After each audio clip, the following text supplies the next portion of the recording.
अस्मद् गुरुभ्यो नमः अस्मद् परम गुरुभ्यो नमः अस्मद् सर्व गुरुभ्यो नमः శ్రీమతే రామానుజాయ నమః.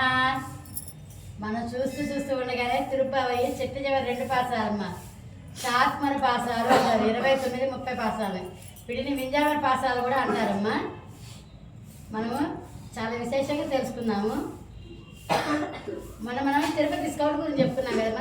మనం దీంట్లో ఏం చెప్తున్నారంటే అంతర్గత కైంకర్యం అంటే మన ఇంట్లోనే కాదు, ఇక్కడ భగవంతుడి కాదు, బయట సేవ కాదు, అంతరం కైంకర్యం. మన లోపల కూడా భగవంతుడి కైంకర్యంతోనే ఉండాలి అని తెలియజేస్తున్నారు.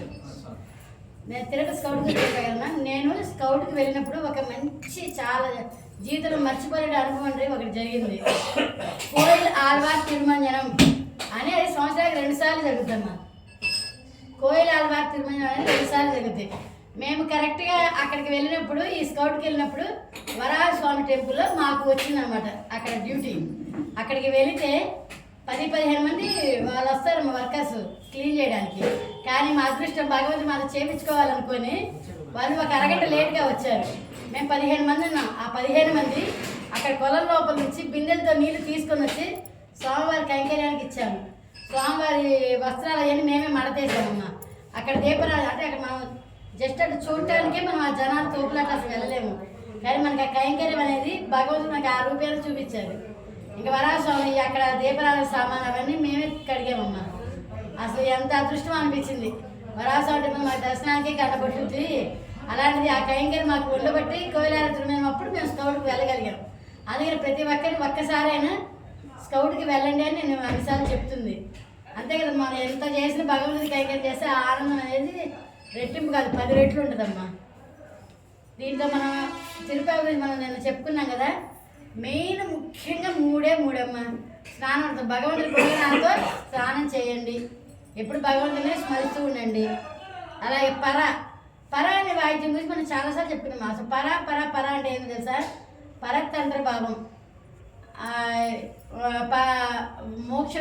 మోక్షం కావాలని తెలియజేయడమే పరతంత్ర భావన అనమాట. మానసికంగా మనం భగవంతుడికి శారీరకంగానే కాదమ్మా, మానసికంగా కూడా ఆత్మ పరమాత్మ ఒకటే అయిపోవాలి. చూసా 29 రోజులు చేసి గోదమ్మ ఇవాళ విలీనం అయిపోయింది.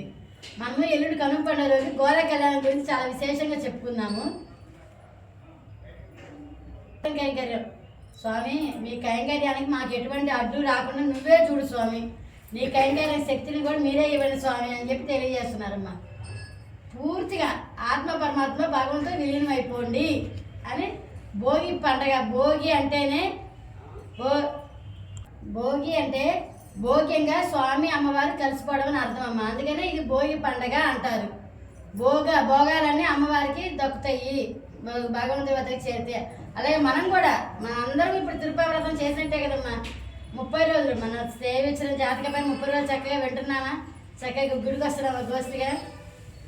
అందరూ భగవంతుని పూర్తిగా విలీనం అయిపోయి శరణాగతి పొందితే చాలా ఎటువంటి కష్టమైన సూక్ష్మంగా మనం చెప్తాం కదా, గొడ్డలతో పోయేది గోటితో పోయిద్ది అని. వస్తుందమ్మా, మన కర్మను మనం అనుభవించాల్సిందే. కానీ గొడ్డలతో పోయేది గోటితో పోయిద్ది, అది తట్టుకునే శక్తి వస్తుంది. చాలా చిన్న కష్టం వస్తుంది, రాకుండా అయితే ఉండదు. కానీ కర్మలు కూడా 2 రకాలు ఉంటాయి. అది అందరూ గమనించుకోండి. ఎందుకంటే తెలియకుండా చేసే పొరపాట్లు భగవంతుడు క్షమిస్తాడు. తెలిసి అక్కడ పరిస్థితులు కూడా మారి ఇప్పుడు ఏదైనా జరుగుతుందమ్మా, వాళ్ళకి చెప్పుకోలేని పరిస్థితి. అలాగని తెలిసి చేయకూడదు. పరనింద ఇప్పుడు నిష్ఠూరాలు పొరపాటు చేయడం వేరు. ఇప్పుడు వాళ్ళు చేస్తున్నారు, అక్కడ పరిస్థితిని బట్టి పదే అనేది అటువంటి మాటలు ఎప్పుడు మాట్లాడు. అది మాట్లాడితే అది కర్మ మనం స్వతహాగా అనుభవించాల్సింది, తప్పదు. కర్మ అనేది రీసైకిల్ అమ్మా. మన చక్రం అది ఎలా తిరిగి మళ్ళీ మన వద్దకే వస్తుంది. 30వ పాసరం మనము 29 రోజులు చేసాం కదా. ఈ 30వ పాసరం విశేషం. గోదమ్మ ఏం చెప్తుంది సార్? ఇలా తిరుపతి వ్రతం చేసిన ప్రతి ఒక్కరికి నాకు ఏ ఫలితం లభించిందో అందరికీ అదే ఫలితం లభిస్తుంది అని చెప్తున్నారు. మీ కోరికలు తీర్తాయని చెప్పట్లేదమ్మా. నేను ఏమి ఫలితం పొందానో ఆనందంగా మీరు కూడా అదే ఫలితం పొందండి. భగవంతుడు నాతో చేరువని మీరు కూడా భగవంతుడు ఐక్యమయ్యారు అని తెలియజేస్తున్నాడు. ముఖ్యంగా మనము ఇక్కడ ఒక ఉదాహరణ చెప్పుకున్నామమ్మా. మన జీవితాల్లో ఒక కాకంట భగవంతుడి దగ్గరికి వెళ్ళి, ఏందో స్వామి నా జీవితము నల్లగా ఉన్నాను, నన్ను ఎవరు ఇష్టపడరు, నేను ఆకాశం ఎదుగుతూ తప్పితే నేను చేసేదేమీ లేదు అని చెప్పి అన్నారట. సరే కాకి నీకేం జీవితం కావాలో కోరుకో అన్నారంట. సరే కోరుకో, కానీ ఆ జీవితం ఏ జీవితం కావాలో వాళ్ళ దగ్గరికి వెళ్ళి వాళ్ళని అడుగు, వాళ్ళ జీవితం ఎలాగుందో నువ్వు చెప్పు, వాళ్ళని అడిగి నాకు చెప్తే నేను ఆ జీవితం ఇస్తాను అన్నారంట. అలాగే అని చెప్పి ఈ కాకి ఏంది ఎగురుకుంటే హంస దగ్గరికి వెళ్ళిందంటమ్మా. హంస దగ్గరికి వెళ్ళి, హంస హంస నువ్వు తెల్లగా ఉన్నావు, నీ జీవితం హాయి అని చెప్పి అన్నారట. అవందంటే నా జీవితమే హాయి, నేను ఇక్కడ తప్పితే నేను ఎక్కడికి బయటికి వెళ్ళేదానికి లేదు, తెల్లగా ఉండేది తప్పితే ప్రయోజనం ఏమీ లేదు అని అన్నదంట. ఇదేంది ఎలా ఉంటుంది అని చెప్పి అనుకుందంట. సరే ఏమైంది ఇంకో ఆప్షన్ చూసుకుందాం అని చెప్పి అలాగే అని చెప్పి రంగురంగులే ఉంటుంది కదా చిలక, చిలక ఇష్టం లేని వాళ్ళు ఎవరుంటే చెప్పండి, ప్యారెట్ చాలా బాగుంటుంది కదా.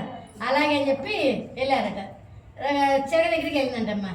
వెళ్ళి అడిగిందంట, చిలక చిలక నువ్వు బాగా కలర్ఫుల్గా ఉండవు కదా, నేను ఇష్టపడే వాళ్ళు ఎవరు ఉండదు, నీ జీవితం చాలా ఆనందంగా ఉంటుంది కదా అని చెప్పి అడిగిందంట.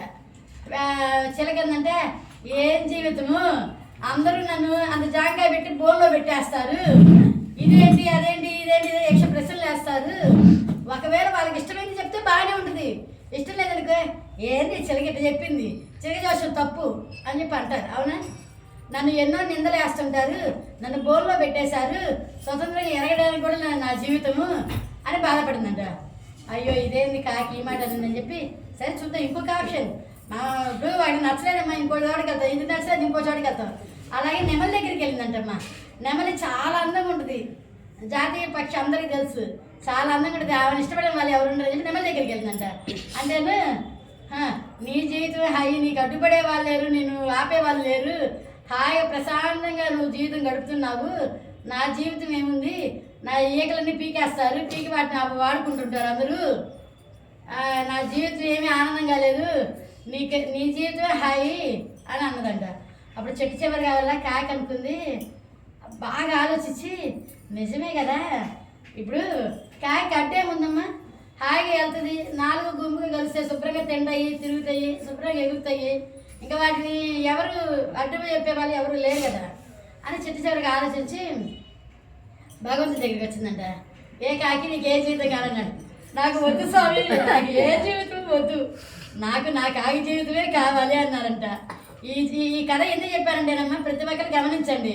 మనం అనుకుంటాం అబ్బా వీళ్ళ జీవితం హాయి, వీళ్ళు హాయిగా వ్యాపారం, వీళ్ళు హాయిగా ఉద్యోగం, వీళ్ళు ఉన్నోళ్ళు, వీళ్ళకి చీరలు ఉన్నాయి, వీళ్ళకి నగలు ఉన్నాయని ఎవరు అనుకోక, ఎంత చెట్టుకి అంత గాలి.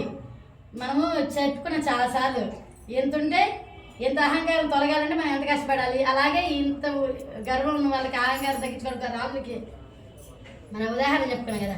అలాగే ఎంత చెట్టుకి అంత గాలి అన్నట్టు లోగుట్టు దేవుడి దగ్గర దూరకుండా నువ్వే చూస్తాం, అబ్బా వాళ్ళు ఎంత బాగున్నారు, పైన నవ్వుతూ ఉన్నంత మాత్రాన ఎవరికి కష్టాలు లేవని కాదమ్మా, కష్టాలు తట్టుకునే కెపాసిటీ భగవంతుడు ఇచ్చాడు అని అంతే.